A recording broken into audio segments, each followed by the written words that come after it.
Check.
Good afternoon.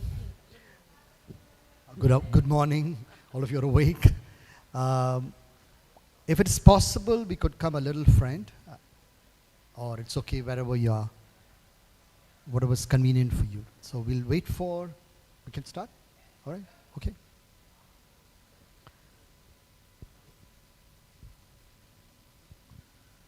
Thank you so much for the warm welcome given to us. We are so honored to be here and grateful to the generosity of those who made it possible. On behalf of our colleagues in the Project Rescue Network in India, we would like to say thank you. Being here has been one of the highlights of our year. Truly it is. So we're going to team talk, so I think you're going to have a little more movement between us. But we're really grateful that we could be here. And one of our favorite poems is actually The Road Not Taken by Robert Frost. And it talks about a life choice that the poet had to make and the cascading effects of his choices. So 30 years ago, if someone had told us that we're going to be in Bali with such an esteemed crowd, that we're going to be part of the Arat, we would have laughed. And if they had told us 27 years that we were going to be working with traffic victims, we would have actually laughed out loud. And it wouldn't be soft, dignified, incredulous laughs, but it would have been side-holding, are you out of your mind kind of laughter. And then we would have stayed away from that person completely. Because 30 years ago or 27 years ago, trafficking wasn't something that you really talked about. It was there, but it was hidden. And we would never use it as a table talk or as any conversation with friends and family. We would have denied its existence outright and doubted anybody else who claimed that it existed in India. But more than that, we would have considered ourselves the least equipped to be able to respond to such an atrocity.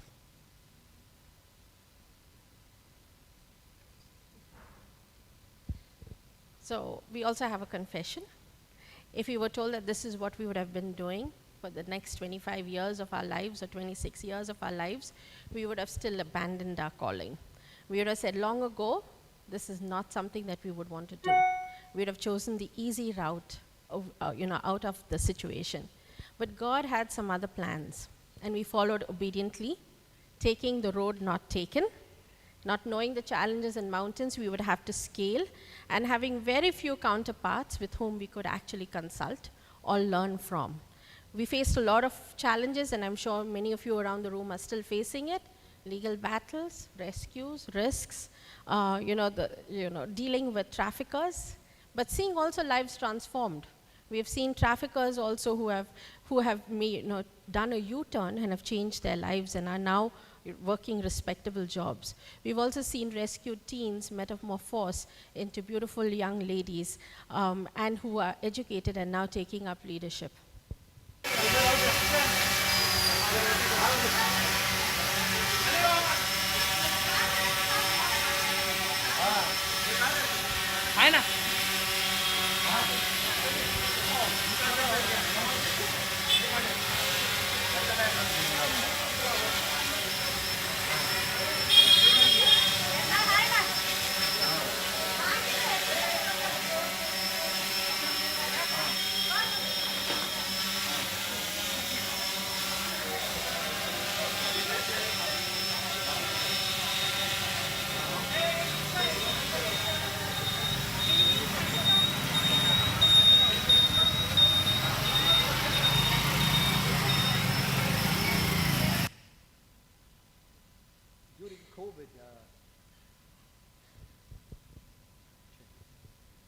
Check.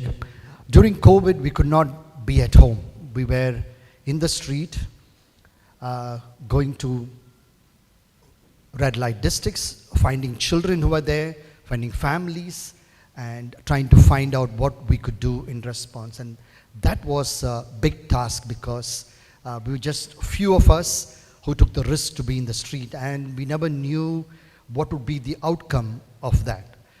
So, but we did scale those mountains with a lot of difficulties. But the goodwill of the family, friends, donors, later on government officials, partners who came along. And our goal today to you is very simple. We're sharing strategies that have worked and tell you transformation and hope is possible. The remaining time, we're going to look at different parts of what we did in response to community and their needs, measures in response to meet their need, and we will run through you a few of the PowerPoints and let you ask us questions later. A big shift took place when a brothel was renovated to a community development program. The progression from a brothel to a CDP required a major paradigm shift. A paradigm is basically the lens through which you view the world. We realize ours were flawed. The lens with which we view victims and the red light district was also different. And slowly we could see, as we thought about the victims and their families and the children in India in different red light districts, a lot of children are born to victims of trafficking, and then they are also later on sold into exploitation. So we work among children, among boys and girls, and especially if the mothers have passed away from this world, we give them an option to move to a residential program, and we take care of them. So our biggest focus was the residential programs across 9 locations with boys and girls. But we had to make a shift during COVID, and we focused on thinking about community programs. One important facet in the community development program is the ownership. Who are the owners of the program? And for us, it was the community has to own this program. They have to be the ones who would actually be the ones to take it forward. You'd have to go forward. And the experience we have seen is that we had to begin with a posture of humility and learning. So we could not assume that we knew everything. We actually didn't know everything. We had worked with residential programs, as Mathew mentioned, and we knew about the whole issue and the trauma that is involved in it, but we were not in a position to start talking to the community or bringing about any systemic change. So we took time to listen and learn from them, and because we functioned from a position of humility, we were able to discern with them as to what the need would be there. So this provided a foundation for a strong relationship with the community itself. We met the stakeholders, and some of the stakeholders in the red light district included ladies, the girls who are there, the maybe girls between the ages of 18 to 21, at least they tell us that way. Older ladies, boys, it was the men who are the buyers. There are older ladies above 60, and NGOs also who were working. We were able to understand what they were doing. Our whole goal was not to step on the toes of other NGOs, but have a more collaborative outlook so that we would be able to impact the community to a greater extent. So here's the process. Some of the things that we actually did, we understood the history of the red light district. Most of the red light districts in India have a history along with it, and some of it goes way back to the, to the time of the Rajas or the kings and the kingdoms. We understood the wider historical perspective and the connection to the current city that we were in, and that was the city of Pune. Our whole case study is based in 2 cities, Pune and Nagpur, and we'll be talking about the Pune project first. We had to adjust our attitudes. We had to address the prejudices and incorrect perceptions that we held, and what was held within our team as well. Our team consisted of professionals as well as those who were directly from the community. So community workers who were there, children who had grown up and were now adults. And so they were able to help us with the information that was there. We relearned our vocabulary. Are we talking about them as commercial sex workers, or are they victims of sexual exploitation? Differentiating between the two was quite a task, but our team was able to do that. We also were very clear that we would be available in any situation, and one of the first situations that we had to deal with even before we set up the CDP was one of the ladies passing away. Someone who had opened her brothel to us suddenly just dropped dead, and she had COVID. So our team was able to be there and help with all the last rites, including taking her to the government hospital to make sure that the paperwork was done. So the community saw us as being available and being consistent in what we are saying. So there was a credibility that we had, that what we said we would do. We also identified regions, in particular people groups that were in the red light district. The red light district in Pune consists of 5,000 registered women, and most of them are from the states of Karnataka, Maharashtra, Andhra Pradesh, Telangana, West Bengal, Jharkhand, Bihar. So there we have a whole lot of states that are represented within the red light district. So we understood the dynamics that were there. We tried to understand who was there, what would be the nature of their relationships, why was there such a lot of fighting between language groups, was there any difficulty that way? So we tried to understand, and most of the time it was the community workers who helped us understand the dynamics. We also have ladies from Nepal and Bangladesh who are sold into exploitation in the city of Pune, which is 4 hours from Bombay. So a lot of things that are discussed about Bombay also connects to this city, small city called Pune, which is a 4-hour expressway, and a lot of shift takes place from Bombay to Pune. Bangladeshi and Nepali women who are sold into exploitation. This is a partial view of a need assessment analysis that we did. We do it at different locations before we initiate a project. We take a lot of time to do this with a team of volunteers and professionals and ask them for help. But once we had these aspects clear, we could do a certain amount of planning and have intentionality in our interaction. Some people call it a felt needs survey. Entire study on the need assessment analysis. Now universities wanted, at least 2 universities wanted us to present it to the students who are doing their masters in social work, so they will understand before they initiate any project, how do they do it? What are the systems? What are the ways that they could do it? So the needs survey has various components that include the reason for the survey, goals, who would be doing the survey, the time frame for it, shortlisting the questions and guidelines. Some of you already know about it. But we had to train the team up to do the survey. Some of them were uneducated, but they have a great heart to interact with the women. A young lady came to us. She could not read or write, but she had absolute excellent memory. So she would go with the social workers. The social workers have to write something in between, but she has great memory. She will come back to the office space, sit with the other social workers. Uneducated lady, she will tell everything from memory. So that was a great learning for us, because we could have totally uneducated women and educated professionals working together in the same platform. We had the responses were collected, results were tabulated, and findings were put together, and then we could initiate a community development program. And also we do this in few cities in India to decide what should we do in response to human trafficking, whether should we do a residential program, whether should we do something for the boys and girls or only for the boys. We do this, that helps us to narrow down our project and focus on what we could do best. While this survey was going on, there were 2 other tasks that were done simultaneously. We looked at places that we need, and we looked at several NGOs. We went to them and asked them, can you share what you're doing? We want to learn what are the different things that you do in this community, and ask them what do they do in response to victims of trafficking.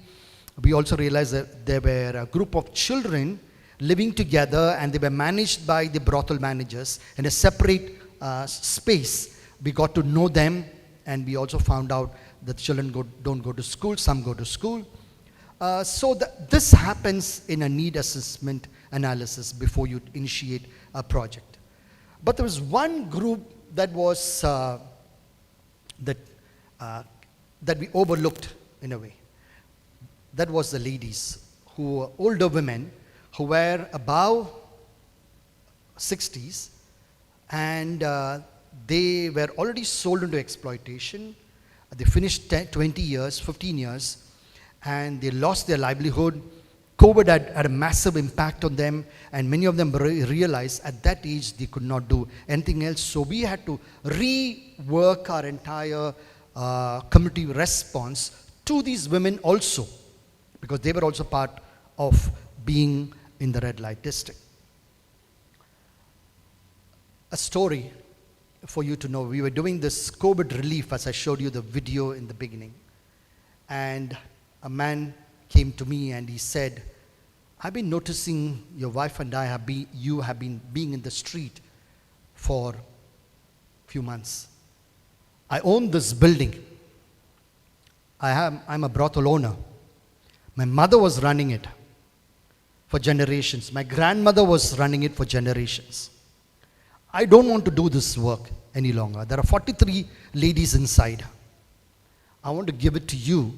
So can you think of an alternative? Can you think of what you could do in this building? Can you think of what you could do for the 43 women who want to do something in life? Or we have to decide what to do, whether they need to leave the city or live there. All that has to come together. So I was in a shock, like when I walked in to the left side, you will see this building. It's a brothel. Every room was congested, stinking. a small space. They had created cubicles. Every cubicle had a lady inside. And I walked, my wife and I walked from the ground floor to the first floor to the second floor. And it broke our hearts. Like, we could not just believe they were all crowded in this building. And we started negotiating. Long story short, a lot of people came along with us. We thought of one room in the building. We made a plan. If you give us one room, we will do a daycare for children. I think that's our felt need that we found out. But the man said, no. I want to give you the entire building. Not one room. So again, we had to rework our plans. And the generosity of people came along, leadership came along. And today, every room has an objective. What you see to the right is the painted, renovated brothel that has become a community development program. We had to change the walls, colorful, make it colorful, safe spaces. Staff would come in for them to work. And two young girls, as the building was getting ready, they came to us and said, we both are born in this building. Our mothers were in profession. We both were born in this building, and we finished our education. We want to serve the community. Can you include us? I said, wow, that's what we were looking for. So we welcome those two young girls who were born in this brothel. The mothers are no longer there. One of the grandmother is there, and we welcome them to become a staff, work with us. So a community relationship would increase in the red light district. Now, we are called Project Rescue, and we realized many of the children could not pronounce the name Project Rescue. We didn't want them to, someone asked them where you're going, what kind of, what's the center that you're going. We don't want them to say Project Rescue. So we were thinking, what is a better word? And Hindi, the better word is titli, that means butterfly. And the children could identify this building as butterfly, and in their local language. It happened also in the other project that we did, renovation that we did of a haunted house to a CDP. And we did that. I will share the story later on. So that's the shift from a brothel to a CDP. And then we have a kitchen at the ground floor. We have a baking room on the first floor and the learning center. We have women on the second floor doing stitching, printing, and we have a classroom for bigger children and a medical room right inside. So what were some of the responses taken? And I think Mathew has sort of just touched on it. But we decided that there had to be a safe space for the children during the day and the night.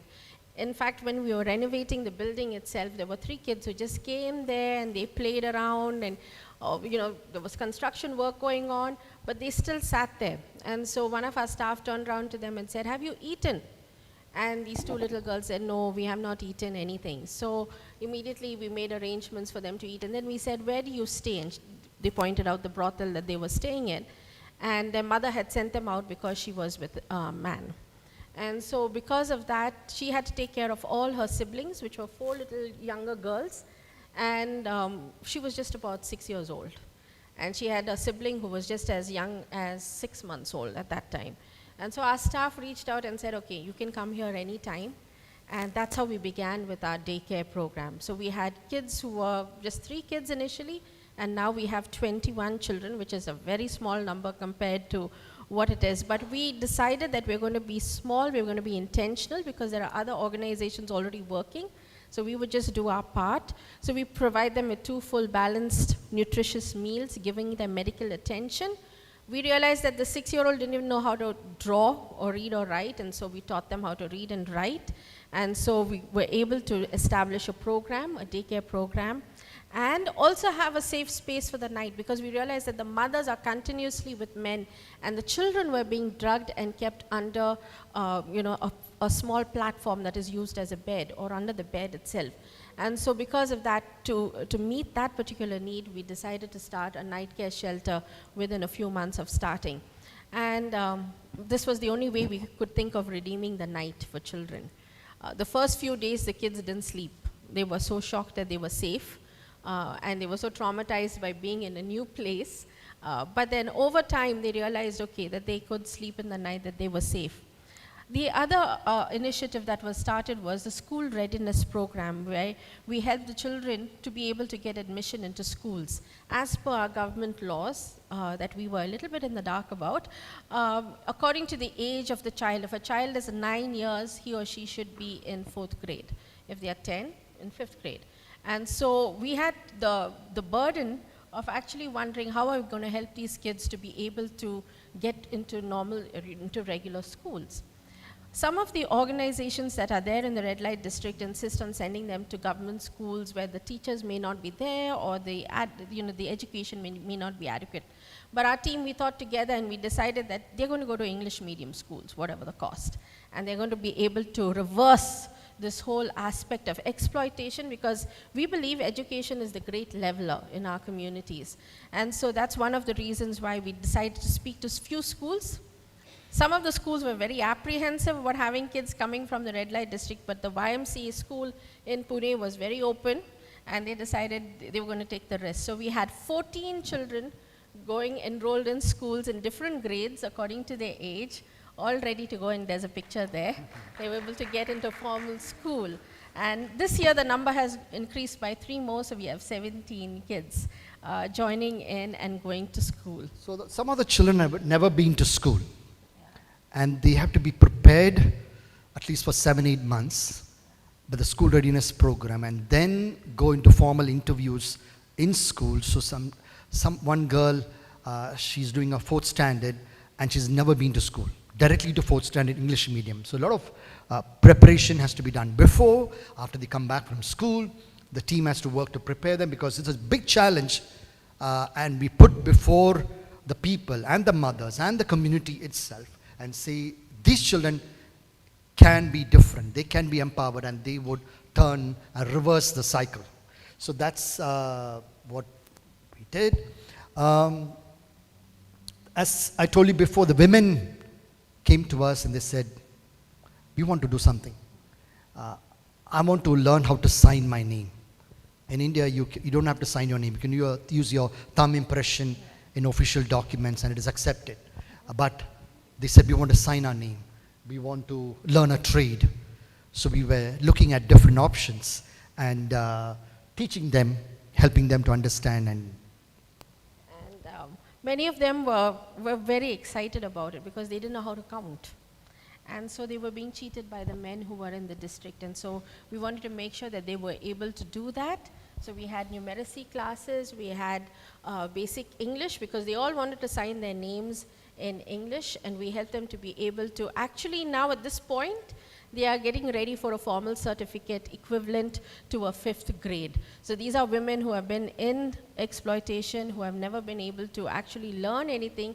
They're going to finish their one part of their formal schooling. So along with education, the women bake muffins, and pav is a small bread that we get in India that goes for breakfast, and we supply to IBIS. IBIS is the Accor group in India that has accepted the products that we make in this place. The other skills, these are part of our skills development program. So we have also the ladies making laundry bags, and the Accor group in India is purchasing the laundry bags made by the women.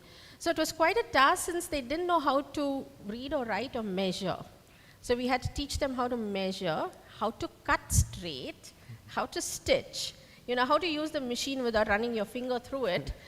So it was quite a task for our trainers and for our staff to be able to do it. But we were able to actually pass through that entire process, and our bags were accepted. We also had to teach them basic hygiene, just to help them to be able to follow through on what had to be done, so that they would be able to live in dignity. And our underlying principle is that every woman who comes through our doors would be able to leave or walk away with dignity.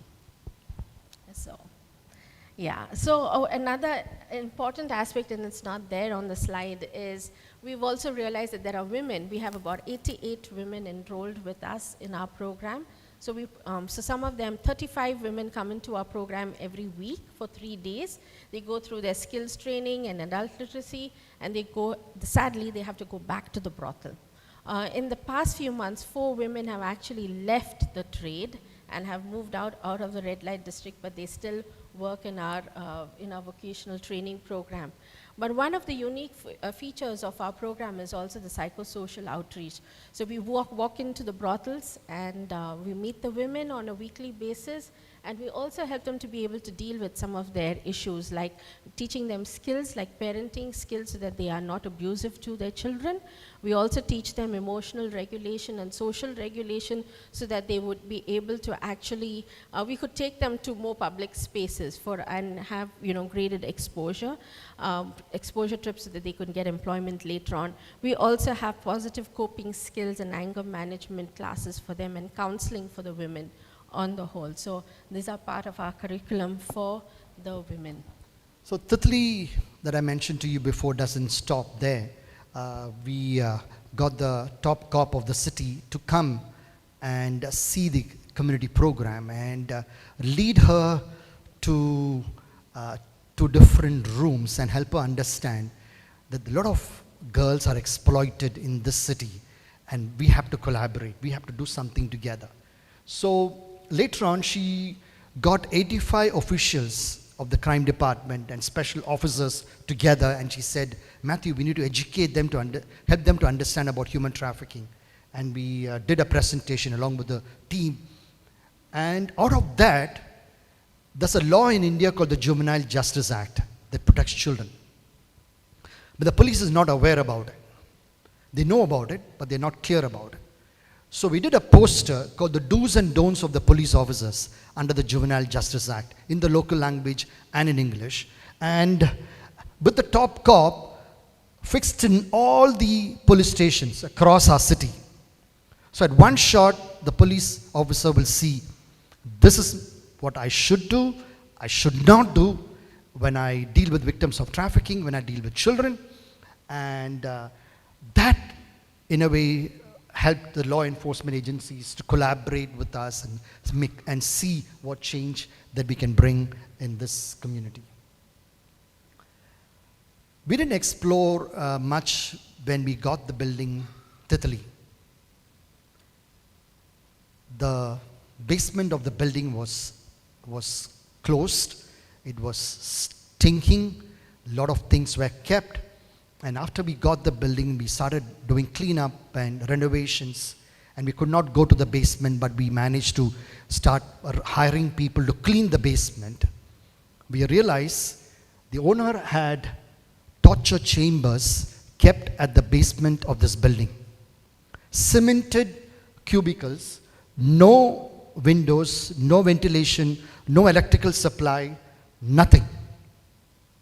And so young girls were kept in these torture chambers, and from there they were subdued, they were abused, they were raped, gang raped, and from here the owner makes the deal for them to be sold to other part of the red light district. So there was like a big eye-opener for us, and we just could not believe what we saw. So what we see to the left is before, and what is now is after. We renovated it, painted it.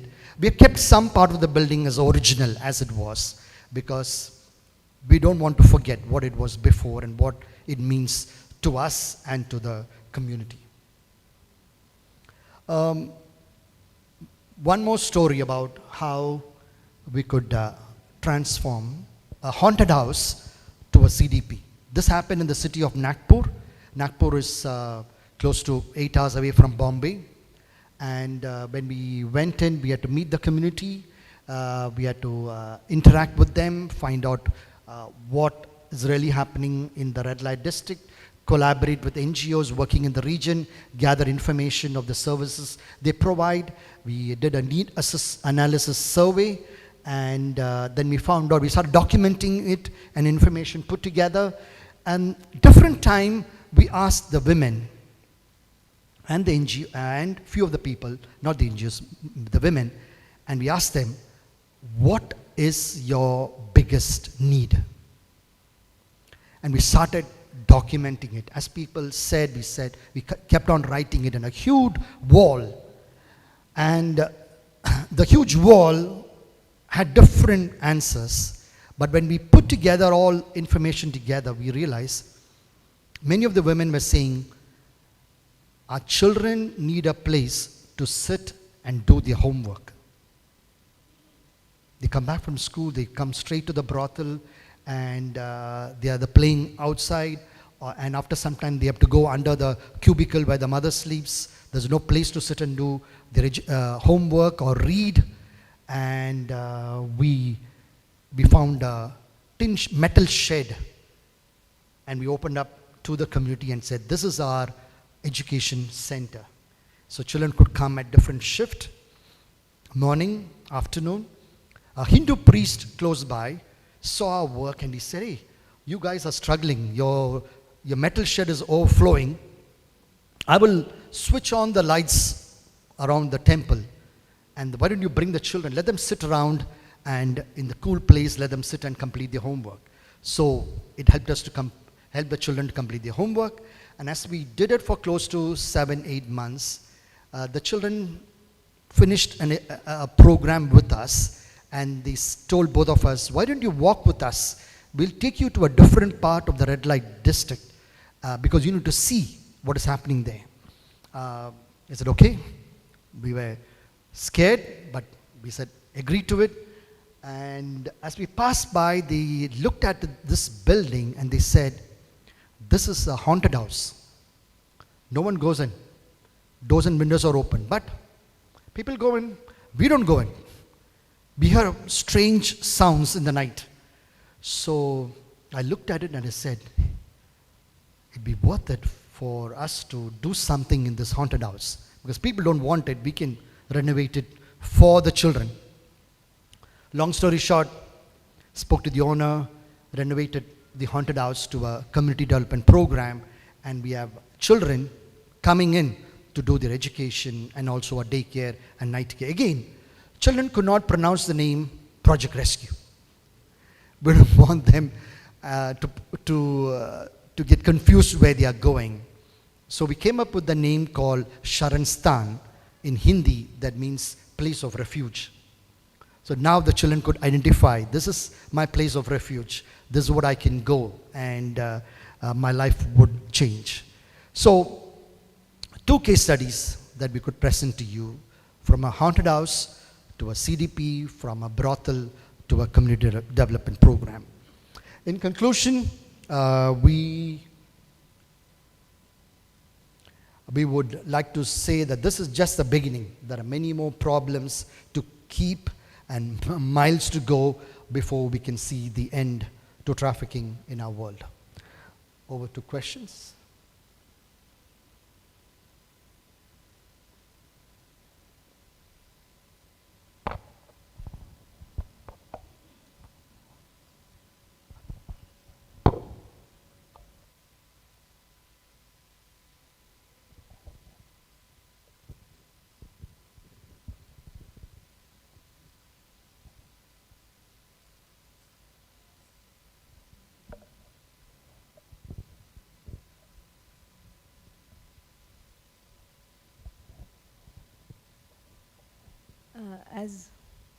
As we all know, that those who are working in the red light area, the need for the rehabilitation program for the children and the prevention program for the children is vast, huge. So how you restrict the number of the children you are serving over there? Because whenever we open a shelter or a night shelter in these areas, we know that maximum children or the parents of these children are very much willing to send their children to that shelter so that they feel that our children will be safe. But we also have some limitation. We cannot keep 100 children or 200 children. So sometimes we also need to restrict our capacity so that we can provide the quality service. So how you can restrict that number? Okay, usually the need is always greater than what we can provide. And what the advantage that we have had is basically there are other organizations also working. So if they have, we collaborate a lot.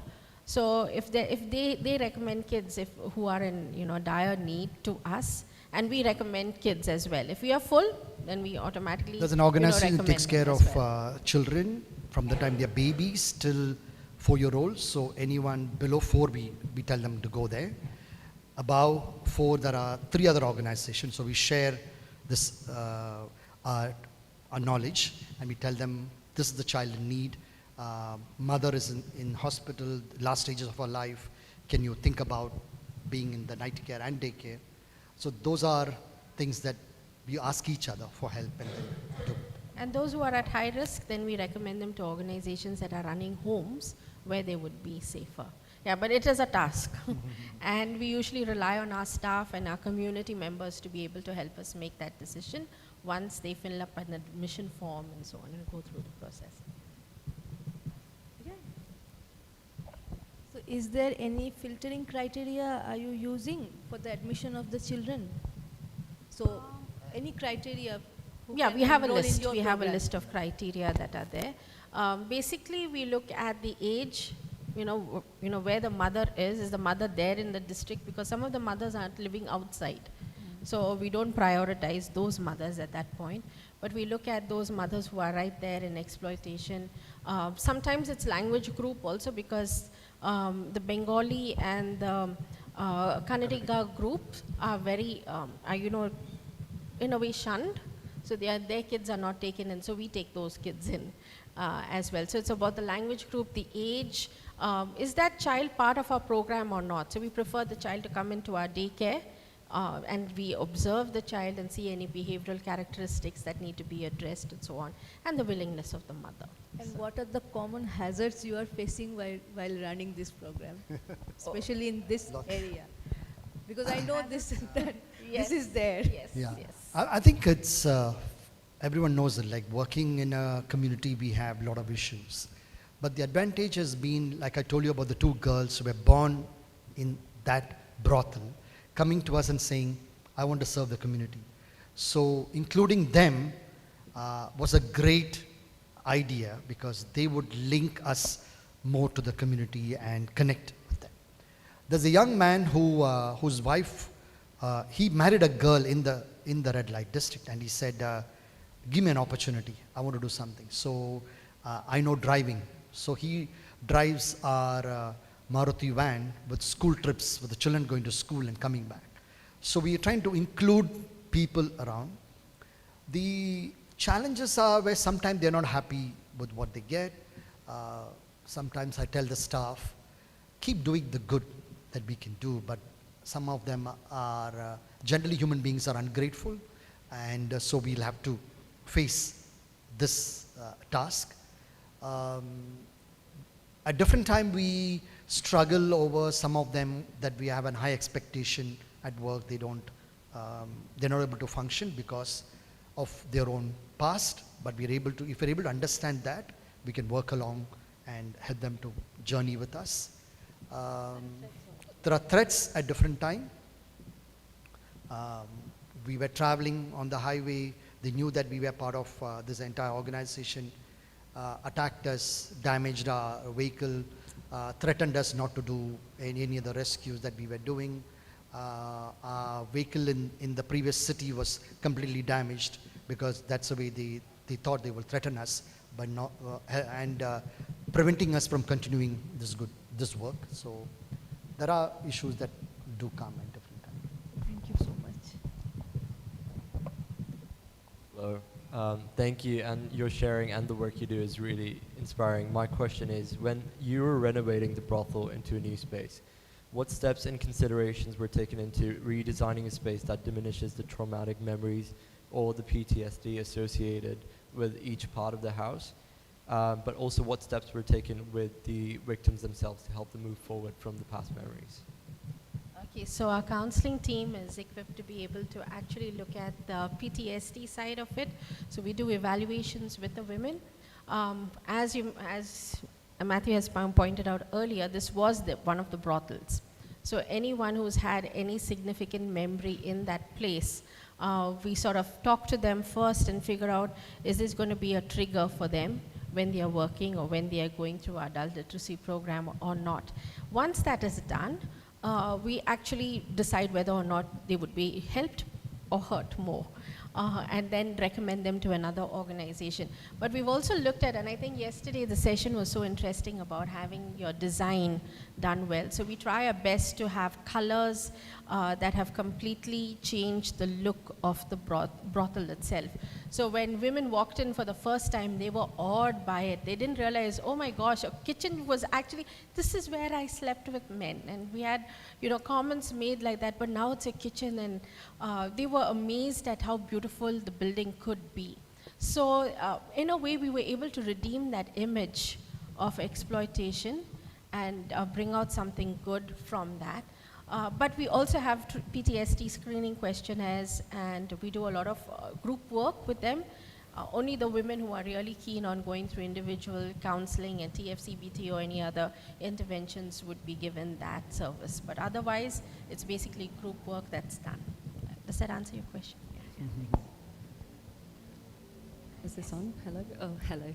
Thank you so much for your talk. It was extremely inspiring. What I hear from your story is, as you start a project or you're doing something, you get faced with the next big jump in your personal journey. And I just wanted to know, what advice would you give to individuals, NGOs, teams, where you're working on a project and then you're faced with a challenge, an issue, opportunity, that might be the next huge jump? And what advice would you give for the confidence or the skills in which to bridge that gap of capabilities? Yeah, I think at every stage of a community program, we're looking to what change we bring in. So the entire team is open to change. At different time, we have small group meetings and different staff at different levels, from the person who cooks the food to the daycare, to the night care. We have a team, and then the admin staff at different, and the social workers. So it's different levels, we're able to connect with them. At every time that we want to, for example, we want to shift from a daycare to a night care, the staff were not prepared for it. They said that means we're going to do a lot of work, we're going to make some changes, and our timing will change. So then we had to win them and say, hey, realize these are girls who sleep under the platform where the mother is in with different men all through the night. We can't have the young girl there. We need to have her in a safe place, and then empower them, educate them to understand this issue, and then slowly open up the possibilities of a night care. And slowly they're realizing, oh, okay, that's the issue we are addressing, right? So I will collaborate and see what could be done. The women coming to the skills program, in the beginning, we had no plans to set up a baking unit. We have no idea. We are not chefs, or bakers, but we like to eat. yeah. So during COVID, the Accor group that owns Novotel, Ibis, Pullman, collaborated with us to do relief operations in our city. And that relationship did help.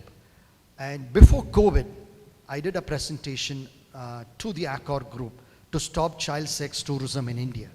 And I did an entire module for them, for the leadership in India, different levels, regional levels, and the general managers of different locations. And so later on, when we set up this project, they came to us, one of the GM visited us and said, hey, we need to collaborate. We have to do something together. You have given 6 years of your time empowering our staff in different locations. And the first thing we're going to do is, we need some baked products. We will supply you with different things that you need for your baking unit. And the standards that has to be met. You have to get your food license. All these steps, they guided us. Here we are people, but we need to have people on ground and the women to do the product. So immediately we got into action and we started doing classes for the women who want to be part of the baking unit, hygiene, cleanliness, and how do we maintain the place. They wear a hairnet, they have an apron, there is a one particular, as soon as you enter the baking unit, these are the steps that you need to take. All that went on. Some of them gave up, said, this is too much for me. I said, okay. But some of them were committed to it. And then baking unit started. Then they saw, hey, what I bake goes to the city, good places, people are having it. So other women got interested in the baking unit. We always wanted to make products, and we don't want to keep it in our shelf. We want to take it to the street and sell it. So, but that's how laundry bag came into being. The Accor group has 37 properties in India, and we said, use paper bag in your hotel as laundry bag. Why don't you consider cloth bag? And they said, why don't you design it for us? I said, okay, we'll design it for you. Completed the design, went through the process, checking, printing. Then they soaked the laundry bag for 5 days inside a bucket of water. Then to test it, they did all that. They came to us and said, okay, we approve you. Supply to us the laundry bag. So then we had to create a team. Teach them how to run the machine, cutting, a team to do the printing. Everything is hand printed. So, and also quality, because it goes damaged, they're not going to pay us. And the women realize once we do this, then we get our money. Every week they get the money in the hand. And they realize, hey, I'm giving my time, I'm learning a skill, I'm getting money. That's how 4 women completely left the profession and asked us for help to move to a different part of the city. They live in a different part of the city, and they said, we will come to your center every day and work and make sure that these products go out of the place. So at different levels, we have to work with the staff, work with the community, teaching, skills, design, team, and challenges. How do we get the seed money to buy raw material from the market? We used to buy raw material from the local market. Now we have a huge order and we buy from the factory that makes the cloth. So it took 8 months to 1 year for us to make that shift, and working in different stages with different groups of people was our... As you can see, we have very short answers for every question. But no, I think a lot of flexibility is required, and also finding, for those of you who are looking at transitioning or you're just starting out, we want you to know that transformation is possible, that there is hope. And finding that inner strength within you to be able to do it along with your team, and evaluating where you are at any given time. So constant evaluation and reflection and listening to each other would help you, through that whole process. So in this journey, we also created modules for people working as caregivers in residential programs. So we are able to do location training or online training, and also for CDP, and share the resources. So we are willing to train anyone doing a project, they need help, we are willing to train you up. I am sure another table would like to ask some questions also, as we have kind of monopolized the microphone. I probably could ask questions for the next hour, but the one I want to come to right now is the ladies leaving the lifestyle. What kind of pushback are you getting from their former employers or pimps or controllers, owners? I would think that would have a lot of pushback in that space. We did have a lot of pushback, and we have this staff of ours who's from the community, as Mathew mentioned. He's like this bouncer. So he's usually deployed to be able to deal with anyone who's difficult and who has any difficulty with us or what we are doing, because he believes in the vision that we have for the community. And the 4 women who have left, we have faced challenges from the brothel managers there. But he has been instrumental in being able to talk to them and say, let them go. They've paid their debt. Most of the women that we are working with are above 45. 40 to 45 years old. And it's sad because they have no skills at all. And so being part of this program has helped. 2 of the women who actually left out of the 4 were in their 30s. So the brothel manager said, no, we want them to be there. And we said, no, that's not going to happen. If it's their decision, they're not below 18. They are above 21. They have their own, they have a child. One of the ladies had a daughter. We said, nothing doing, that's not going to happen. There was a man who was being abusive towards one of the ladies who left. And so our staff were able to actually connect with the police and make sure that he was threatened. And a police complaint was lodged so that he would not be able to trouble her again. But it is a process. It takes a lot of courage not to get violent with them because they really test your patience. Some of the men who are there and some of the brothel managers who really want to keep the women in exploitation. But so far we have been able to deal with some of those issues on the ground. Question there. Yeah. Thank you. I just very interested in I'm sorry, I want to make sure that all these women and the survivor of human trafficking or just only the people in the communities? All the women are victims of sex Thank trafficking. you. So that how can you collect them as a whole, because that the case of survivor of human trafficking not only in one village, 5 or 6 cases, it must be a spotlight of around the country. So how can you make sure that this is from the part of all the part of the country or just only in the community? So this is in one location. Pune is a city close to Bombay, and there's a red light district. So there are at least big cities in India like Delhi, Bombay, Calcutta, Pune, Nagpur have red light districts. So our work is focused inside the red light district. So it's not women who are there in a one location. That's what our focus. But the women are from across India and also from Bangladesh and Nepal who are sold into exploitation inside the district. They are hidden. You can't find them if they are minors. But as they finish 21, 22, 23, then you're able to see them in the brothel. The minors are always hidden in the brothel and they're given to high-priced customers or people the brothel owner trust. So the women are from across India and also from Nepal and Bangladesh.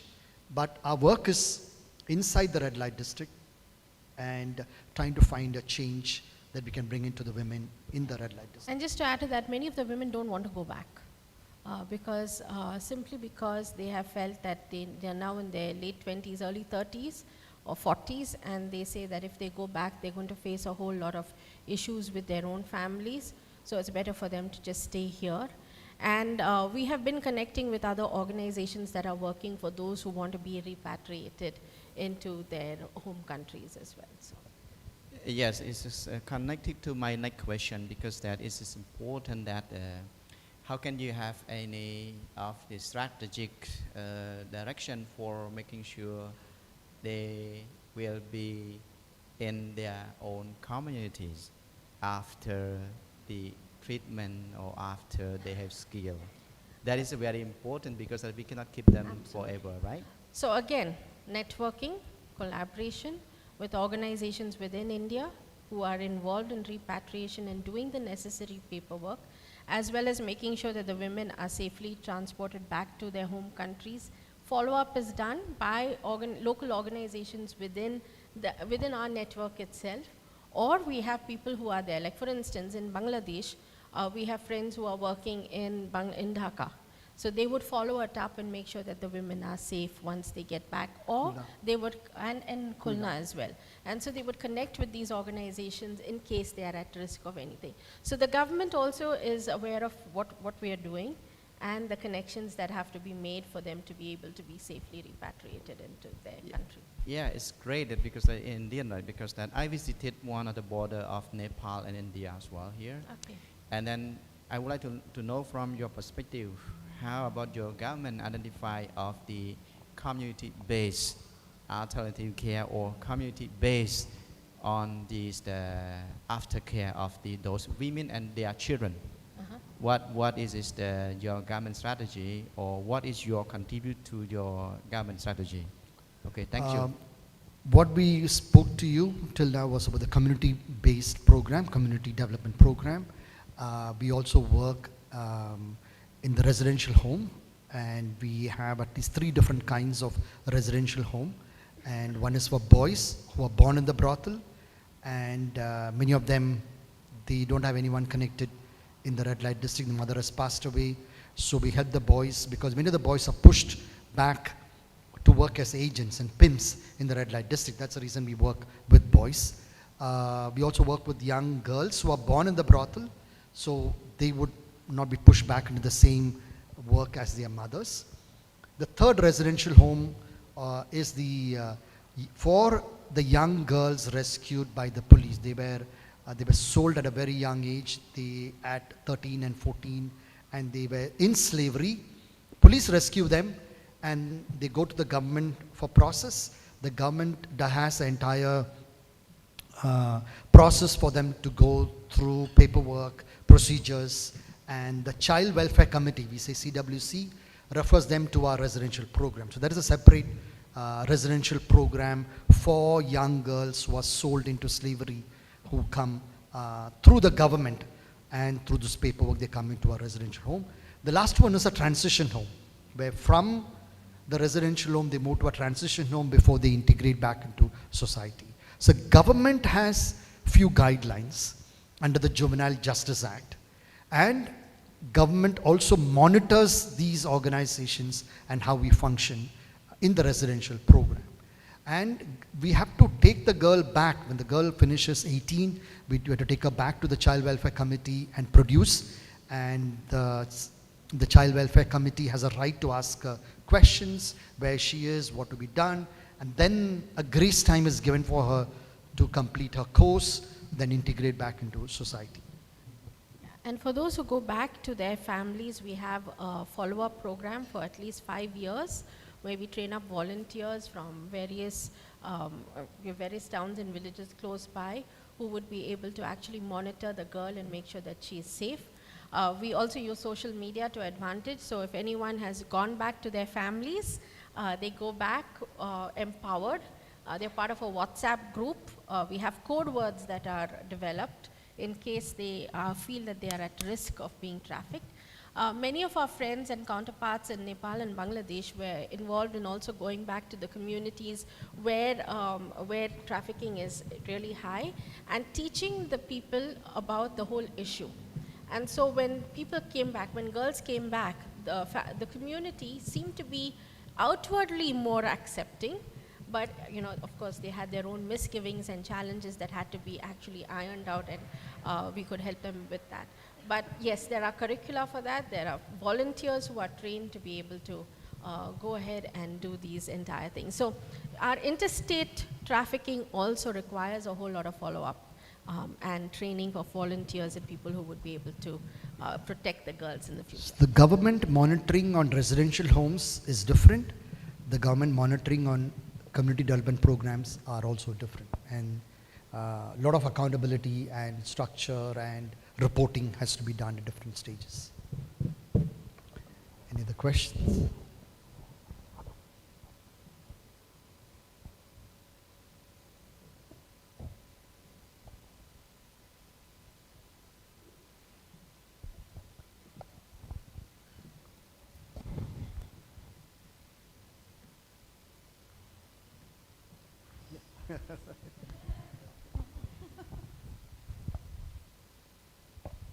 Asking question because we are also starting the same program in our Kolkata's the biggest red light area. Right. So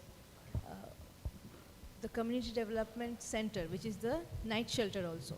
Daycare, So is it night care, daycare, night skills care. It's a program. residential program. No. The Night daycare is care- where the day they come and go, and there's a small gap between the daycare and the night care, and then they come back, the children come back for the night. So in a 2 shift, you are running Yeah. this. Okay. So same model we are also following. So to keep children at night, so do you need the registration from government? No, you don't need a registration for CDP to keep them for the night because they're not there 24/7.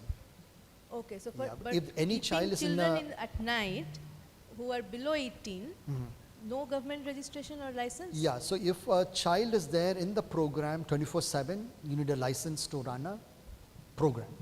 If the child is coming and going, you don't need a license to run a. But you need to tell the local police. The local police knows it, the Women and Okay. Child Welfare Department knows it. So you are getting the support from the local bodies also? Local police. Thank you so much. Yeah, there's one question this side. Okay. It is my not question but queries. You have mentioned some Nepalese girls are trafficking in Pune. And also if you rescue them from Pune and your organization rescue them, you manage there or you refer to Nepal? And also do you have any partnership with Nepalese organization or you for their real restoration in Nepal? If a minor is rescued, the minor has to go to the government facility for verification, and then the paperwork is done, home verification is done, Tata Institute of Social Science gets involved in doing all the collective paperwork and database together, and then repatriation is done by the Child Welfare Committee, then the girl goes to a different country. The process we heard from Justice and Care, Mr. Mohammed, I mean the entire tedious process for them to go out of the country. If the girl is within the country, she's an Indian, then the girl goes to the government facility, verification is done, home verification of entire documents are completed, and the girl can go to other NGOs that run residential programs. So that also exists within the country for minors. For above 18, the system is quite bad. We need to, but there are homes for above 18, and they are setting up projects for them. So it is possible for them to learn skills and integrate back into society. But many of the women from Nepal have to go back to Nepal after their rescue, and that is done by the government and the Women and Child Welfare Department. Yep. Hi, thanks for sharing. Your story is so inspiring. So we do outreaches in different part like to brothel as well, and we always wonder what would be the best way to make sure that the ladies we visit are safe, and how we do the volunteer screening and select. Yeah, so I kind of wanted to ask if there's any measures that you put in place to do the volunteer screenings for the outreaches. Yeah, so there's an entire process. Volunteer screening is done, and they apply. They have we give them a form to fill up, and then we can also ask them to complete the police verification done in their own town before they join the program, and then we get a local police also can give a verification done. They also need to sign some documents with us. Child protection policy is a must in our project. So they have to go through the training and sign that they will abide by the policy of the organization. And then we train them up at different levels to work. And according to the skills, we channel them to understand this is the need of the program and what they could come in and do it. It is a journey to include a volunteer and filter them through the process and then let them come into our program. Even short stay, like it could be from the college, a student is able to give 30 days or 20 days to work with us. They still have to go through the process and complete it to be part of be as a volunteer. And we have there have to be confidential references that are given regarding the character of the person as well. So it cannot be a family member, it has to be someone else who's unrelated to them.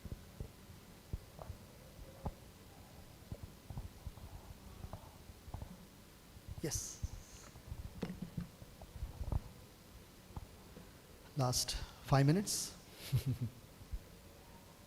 Or 3 minutes, sorry, 3 minutes.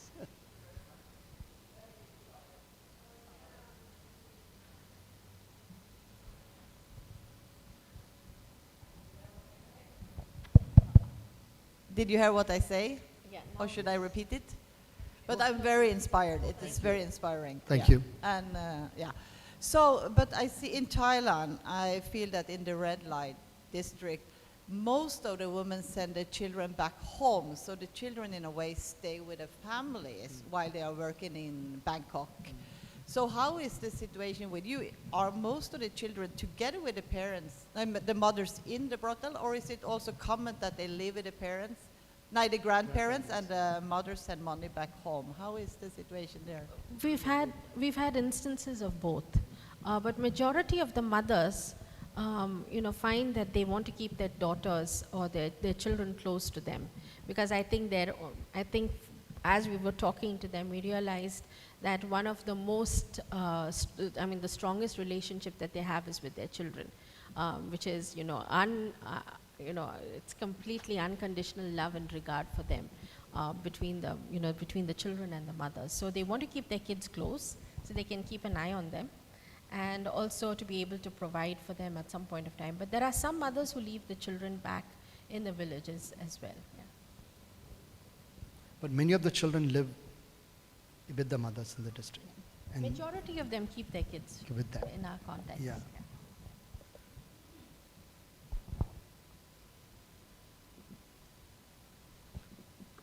Last 1 minute. Last question. Someone who's never asked. What brings you the greatest joy? Well, there are varied answers to that, and I guess it depends on what kind of day we are having. But I think one of the biggest joys we had is when one of the ladies came up to me and she said, "This is my safe space." She turned around and said, "You are my safe people, and this is my safe space." And we felt we had accomplished everything that we could for this young one. So I think that gives us much joy. And also great joy to see how today's survivors in our program are going into higher education, studying, and we are dreaming for them to take leadership roles. 7 of them graduated in the same college I studied. 12 of them graduated in the same college I studied, and they are working in other NGOs, and we are slowly connecting with them and seeing where are your skills, what can you do more, what kind of leadership roles that you can take within our own And organization. some of our girls are married and have children, so we have grandkids as well. So. Yes. All right. Thank you so much. So for those of you that are in here, I'm assuming, Matthew, you're still good with the video? Are you wanting to do that? Okay. They have a video that they wanted to play, but we didn't want to play it online, so we've stopped the stream for now. So there's one more video, and then we'll dismiss from lunch.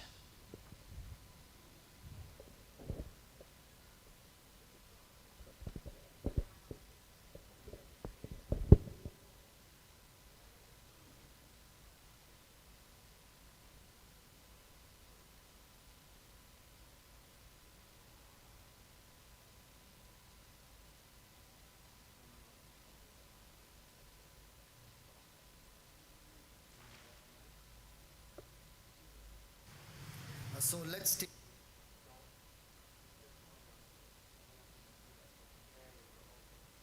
you to the basement.